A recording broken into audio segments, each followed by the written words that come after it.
Alors c'est les cheveux mouillés parce que je sors de la douche que je vous parle aujourd'hui pour vous parler des livres que j'ai lus en mois de janvier. Et vous savez quoi, au mois de janvier j'ai lu 2 livres. Oui, je crois que j'ai lu 2 livres au mois de janvier.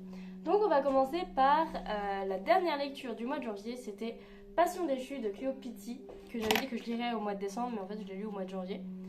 Enfin bref, le chat va encore faire une dinguerie, comme d'habitude. Oups là, merci. T'as montré ton anus à tout le monde. Et donc il s'agit d'un recueil de poèmes paru aux éditions Les Éditions Baudelaire. Donc si elle veut bien me laisser la main, oui. Donc voilà, ça se présente comme ça, avec des petits poèmes sur chaque page. Il y a des poèmes indépendants, il y a des poèmes en 2 parties. Quand je vous dis qu'elle m'en fait une à chaque fois que je tourne une vidéo, c'est vrai. Les guirlandes là, elles les touchent jamais, sauf quand je tourne une vidéo. Az, stop maintenant. Bref, je disais donc que j'ai lu ce recueil de poèmes et franchement je l'ai adoré. Je l'ai lu une petite heure, en fait j'étais censée le lire dehors, mais sauf que il a fait très froid en ce moment dehors, donc moi qui tombe tout le temps malade, je me suis dit non mais on va pas aller passer une heure dehors au risque de tomber malade. Donc je me suis mis dans mon canapé avec un petit thé. De toute façon il y a le vlog qui va arriver, donc vous allez clairement voir comment j'étais. J'étais avec un petit thé emmitouflée dans mon plaid avec des chaussettes épaisses et j'avais mis sur YouTube un petit cocooning bruit pluie avec un feu de cheminée. Donc vraiment j'étais dans une ambiance poétique à souhait. Il devait être 20h, donc il faisait noir dehors. J'avais juste la lumière de ma lampe et la télé. Franchement j'étais dans une atmosphère trop bien. Et tout ça pour dire que j'ai adoré ma lecture parce que c'est très poétique, c'est très parlant et poignant.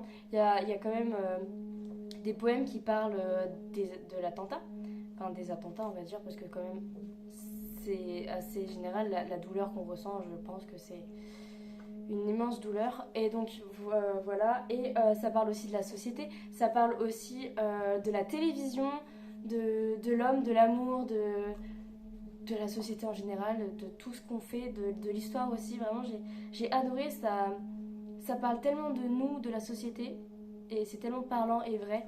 Et c'est écrit d'une manière tellement poétique qui est incroyable. Vraiment, j'ai beaucoup aimé sa plume. Elle a une plume très poétique, incroyable. Vraiment, je vous conseille de lire ce recueil de poésie si vous aimez la poésie et si vous aimez tout ce qui est un peu dénonciation par la poésie. Eh ben, franchement, c'est nickel, j'ai trop kiffé, j'ai adoré. Maintenant, on va passer à quelque chose qui est moins drôle, moins positif, on va dire. C'est ma toute première déception de l'année 2024. Il s'agit de Cyclone de Clément Ballot et Marion Mousse aux éditions Sarbacane. Alors vraiment, c'est une grosse déception parce que les éditions Sarbacane, c'est une maison d'édition que j'adore.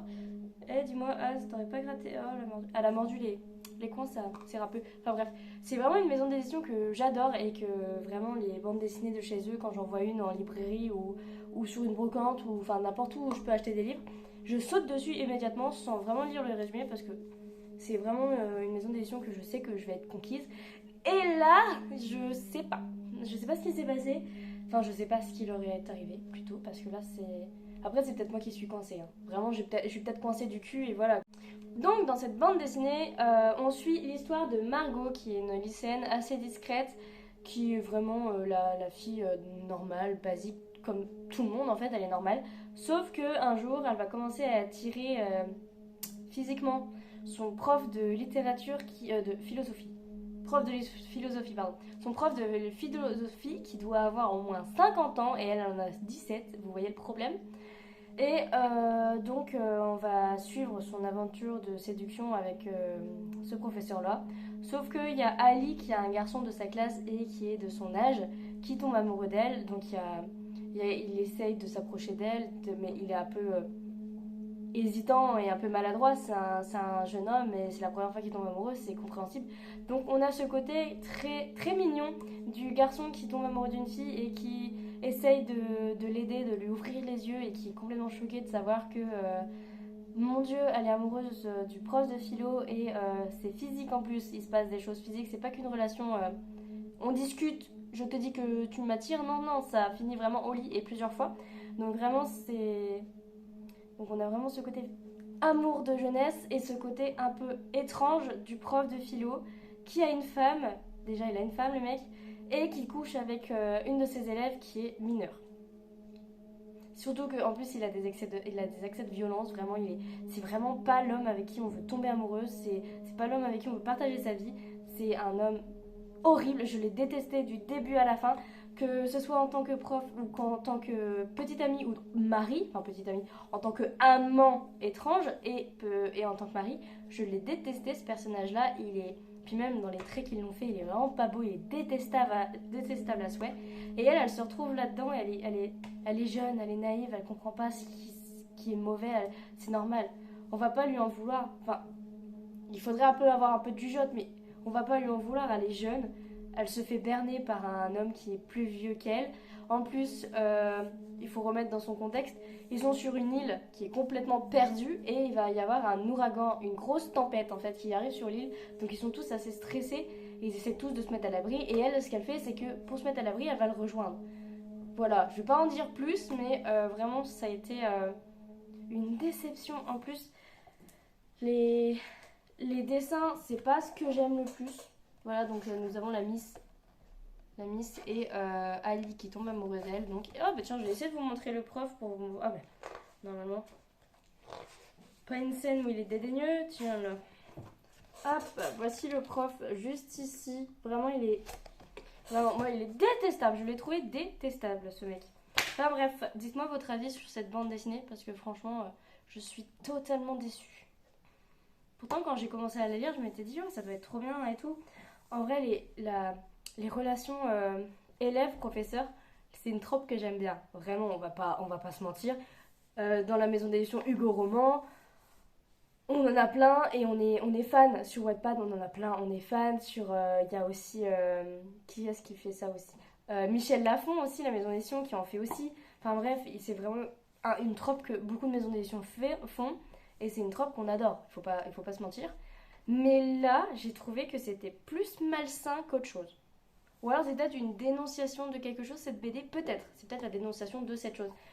Mais le fait que le prof, il couche avec son élève et qu'après, il la tape, il la dégage du lit, ça, j'ai vraiment... je lisais, j'étais comme ça. Ah bah non, je veux pas continuer, je veux pas continuer.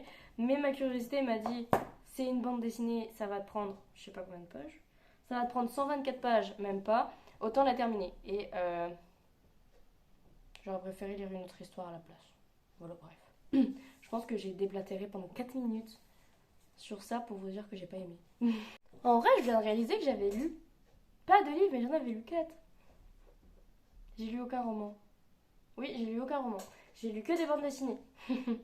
Bref, du coup, la troisième bande dessinée que j'ai lue cette année, c'est Jungle Book, le tome 1, La Meute, de Anna Canton.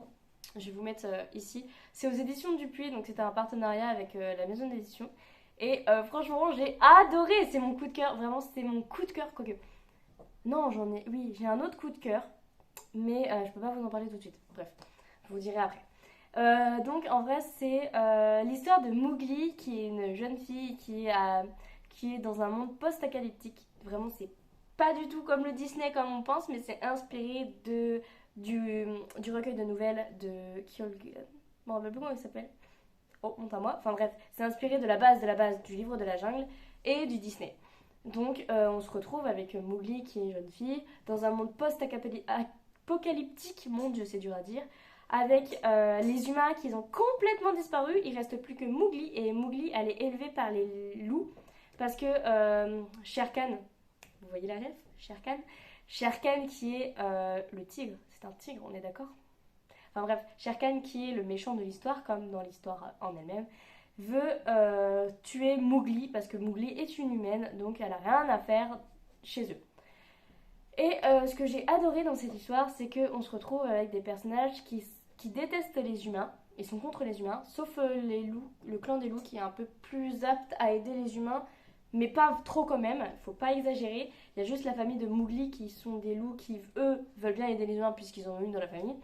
Mais on se retrouve quand même dans un monde où les animaux sont maîtres de notre terre, ils sont vivants comme nous, ils parlent comme nous, ils sont debout comme nous, mais ils ont le physique animal, mais ils ont quand même des traits du visage assez humains et des aspects très humains de la vie. Ils dorment dans un lit, ils mangent à midi, ils mangent le soir, ils préparent à manger, ils vont à l'école, ils vont travailler, enfin bref. Et donc un jour, Mowgli, elle se dit, bah, pourquoi moi j'ai pas le droit d'aller dehors?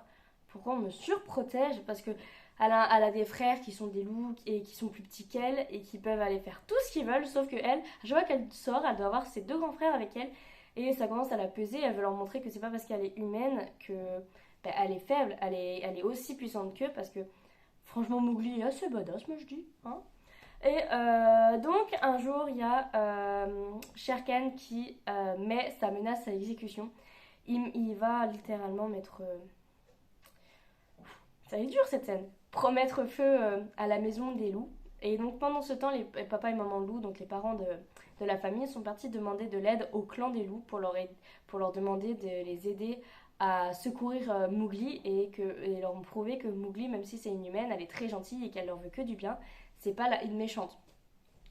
Et donc là, à partir de ce moment-là, il va se passer un drame qui... J'ai lâché ma petite larme quand même. Et donc voilà, j'ai adoré retrouver les personnages mythiques du Disney et du livre d'origine. On a quand même Baloo, hein, l'ours, il y est dedans. On a Shere Khan, le méchant. On a... il y en manque un. Bagheera, je me rappelle plus si je l'ai vu. Je crois que je l'ai pas vu dans le tome 1, donc il n'y a pas Bagheera. Mais il y a Mowgli, et le fait que Mowgli soit une fille, j'ai trouvé ça très intéressant de ce point de vue-là.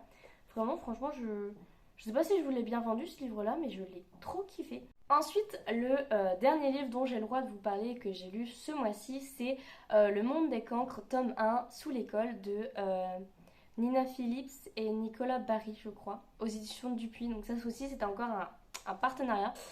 Donc j'ai adoré ce livre. Il est sorti il y a une semaine, je crois. Je suis un peu en retard, donc là, je vous en parle pas du tout à la sortie. Il est sorti la semaine dernière, je crois. Enfin bref, il est sorti en janvier et nous sommes en février. Bref. Du coup, ce livre-là, je l'ai adoré du début à la fin. Ça a été trop bien. Les illustrations sont géniales. Dans cette bande dessinée, on retrouve des personnages, des écoliers en fait, qui sont dits comme cancres parce qu'ils n'ont pas le talent pour l'école, ils n'ont pas le talent pour les maths, ni pour la littérature, ni pour le français, ni pour je ne sais quelle matière. Ils ont un talent particulier qui est le leur. Par exemple, il y en a un, il sait très bien dessiner. C'est un talent incroyable de savoir bien dessiner. Et pourtant, la directrice lui dit que c'est un cancre, un bon à rien, parce que si tu sais que dessiner, ben, tu peux rien faire de ta vie.